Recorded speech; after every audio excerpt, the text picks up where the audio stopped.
इसके पहले वीडियो में हम लोग व्यंजन संधि का अध्ययन किए थे। आज 10th के पाठ्यक्रम के अनुसार विसर्ग संधि में पढ़ना है विसर्गस्य उत्व, या अर्थात विसर्ग का ऊ हो जाना, विसर्ग का रत्वम मतलब रौ हलंत हो जाना और विसर्ग का लोप हो जाना। ये पाठ्यक्रम में है। नंबर 2, विसर्गस्य स्थाने तालव्य स्वहलंत मूर्धन्य स्वहलंत दंत स्वहलंत हो जाना, अर्थात विसर्ग के स्थान पर तालव्य स्व, मूर्धन्य स्व और दंत स्व हो जाना। इसके लिए सबसे पहले हम लोग पढ़ेंगे विसर्ग संधि किसे कहते हैं। तो विसर्ग के साथ स्वर या व्यंजन के मिलने से विसर्ग में जो परिवर्तन होता है उसे विसर्ग संधि कहते हैं। विसर्ग के बाद स्वर या व्यंजन के आने पर विसर्ग में जो परिवर्तन होता है उसे विसर्ग संधि कहते हैं। जैसे नमः जोरते, तो विसर्ग के स्थान पर दंत स्वहलंत हो गया, विसर्ग में परिवर्तन हुआ नमस्ते। यशः जोरदा, तो विसर्ग का हो गया उ और ये यश में अ है, अ और उ मिलकर ओ बन गया, तो यशः जोरदा यशोदा। अब पहला हम लोग पढ़ेंगे विसर्ग संधि के प्रमुख भेद निम्नलिखित हैं। विसर्ग संधि के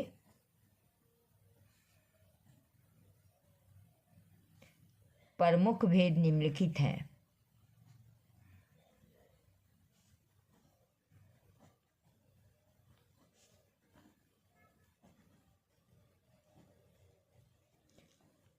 पहला विसर्गस्य उत्वम यानी उत्व संधि,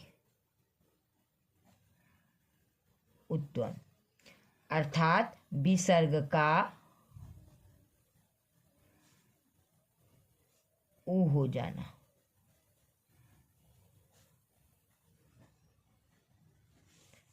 यदि इसमें पहला है यदि विसर्ग के पहले,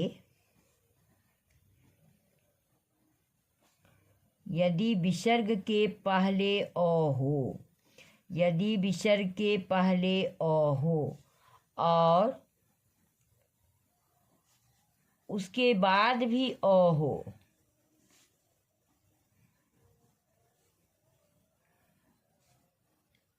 अ हो तो विसर्ग का ऊ हो जाता है।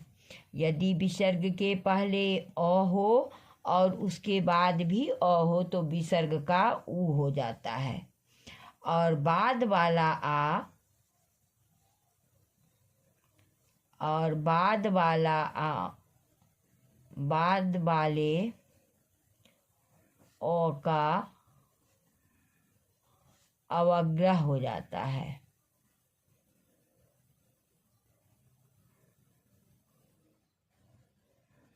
अवग्रह, इसको अवग्रह चिन्ह बोलते हैं, अवग्रह हो जाता है।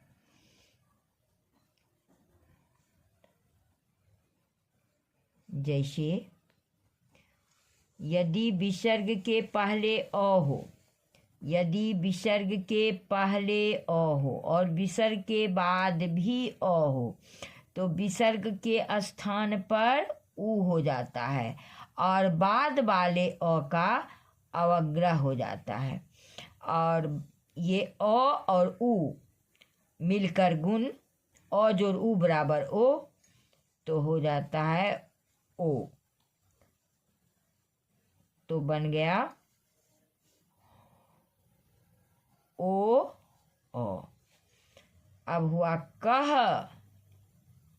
विसर्ग के पहले अ है, कह जोड़ अपी, तो विसर्ग का अ और ऊ मिलकर ओ हो गया, तो विसर्ग के स्थान पर अब हम लोग ये भी बोल सकते हैं कि ओ हो जाता है, विसर्ग का ओ हो जाता है।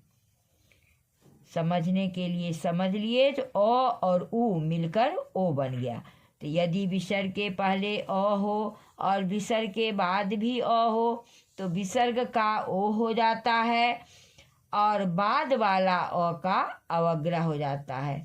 तो कह जोर अपि को अपि, रामः जोर अत्र, रामो अत्र।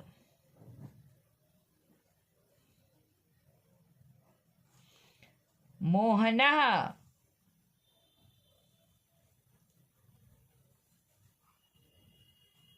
जोर अस्ति, मोहनो अस्ति।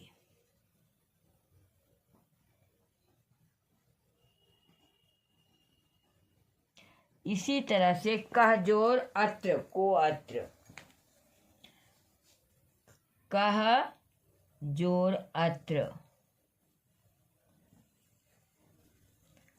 को अत्र। तो इसमें हम लोग समझे कि यदि विसर्ग के पहले अ हो और विसर्ग के बाद भी अ हो तो विसर्ग के स्थान पर उ हो जाता है तथा बाद वाला अ का अवग्रह हो जाता है। इधर अ और उ मिलकर गुण होकर ओ हो जाता है। तो कह जोर अपि को अपि, अह जोर उ मिलकर क्या बन गया, यहाँ पर ब्रैकेट में लिख देती हूँ, अ जोर उ मिलकर हो गया ओ। तो बना रामः जोर अत्र, रामो अत्र। मोहनः जोर अस्ति, मोहनो अस्ति।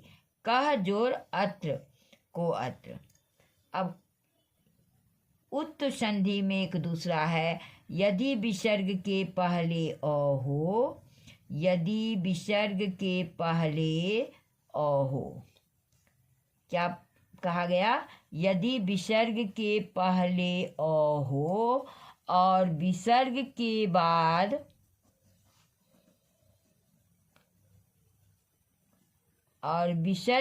बाद वर्गों का तीसरा चौथा पांचवा वर्ण हो और विसर्ग के बाद वर्गों का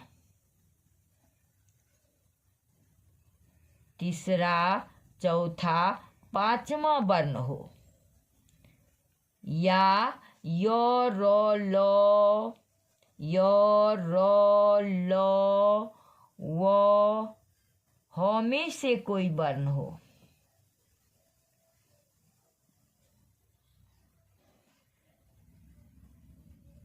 कोई वर्ण हो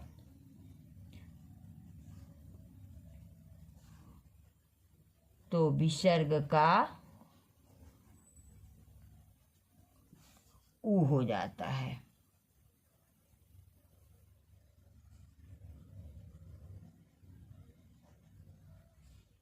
क्या क्या इसमें कहा गया कि यदि विसर्ग के पहले अ हो तो हम लिख दिए विसर्ग के पहले अ और विसर्ग के बाद वर्गों का तीसरा चौथा पांचवा वर्ण, यानी वर्गों का तीसरा वर्ण हो गया कवर्ग का ग घ अंग, तीसरा चौथा पांचवा वर्ण हो। इसी तरह से च का तीसरा वर्ण हो गया ज झ य,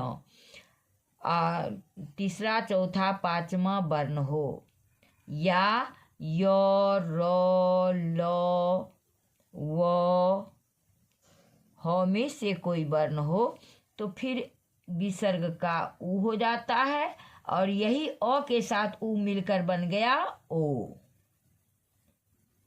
तो यदि विसर्ग के पहले अ हो और विसर्ग के बाद वर्गों का तीसरा चौथा पांचवा वर्ण हो, या य र ल व ह में से कोई वर्ण हो तो विसर्ग का ओ हो जाता है। जैसे रामः, जैसे रामः विसर्ग के पहले अ है, रामा कैसे बना, रो हलंत जोर आ जोर मो हलंत जोर अह। तो विसर्ग के पहले अ हो और विसर्ग के बाद वर्गों का तीसरा बताया गया है, विसर्ग के बाद वर्गों का तीसरा वर्ण हो तो गौ तीसरा वर्ण हुआ। रामः जोर गच्छति, तो क्या बना, विसर्ग का ओ हो जाता है, तो बनेगा रामो, रामो गच्छति।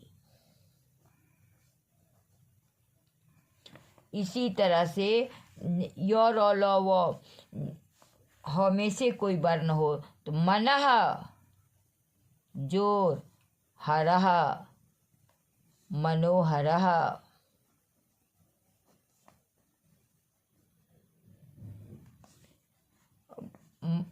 यशः जोर धरा, ये तो थ दो धो चौथा वर्ण है तवर्ग का। यशः जोर धरा, यशोधरा। यशः जोर गानम, यशो गानम।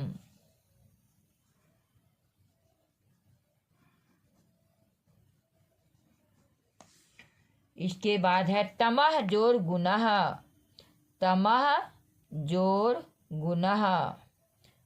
तो तमः में विसर्ग के पहले अ है तो विसर्ग का हो गया ओ, तो क्या बना, तमो गुणः, तमो गुणः। इसी तरह से सरह य र ल व ह हो, जो विसर्ग के पहले अ है तो सरह जोर वरह बराबर सरोवरः। इसी तरह से याद करेंगे कि उत्तु संधि में याद करेंगे कि विसर्ग का उ हो जाता है और अ के बाद उ मिलकर ओ हो जाएगा। तो ऐसे भी बोल सकते हैं, यदि विसर्ग के पहले अ हो और उसके बाद भी अ हो तो विसर्ग का ओ हो जाता है और बाद वाले अ का अवग्रह हो जाता है। जैसे रामः जोर अपि, रामो अपि। मोहनः जोर अस्ति, मोहनो अस्ति। कः जोर अपि, को अपि। और दूसरा है नियम, यदि विसर्ग के पहले अ हो और विसर्ग के बाद वर्गों का तीसरा चौथा पांचवा वर्ण हो या य र ल व ह में से कोई वर्ण हो तो विसर्ग का उ हो जाता है। तो रामः जोर गच्छति, तो रामः विसर्ग का उ हो गया, अ और उ मिलकर ओ बन गया, तो रामो गच्छति। मनः जोर हरः, मनोहरः। यशः जोर धरा, यशोधरा। यशः जोर गानम, यशो गानम। तमः विसर्ग के पहले अ है और इसके बाद वर्गों का तृतीय वर्ण है, तमः जोर गुणः, तमो गुणः। सरः जोर बरः, सरोवरः। अब लिखेंगे बालः जोर हस्ती, तो क्या बनेगा, बालो विसर्ग का ओ कर देंगे तो बालो हस्ती।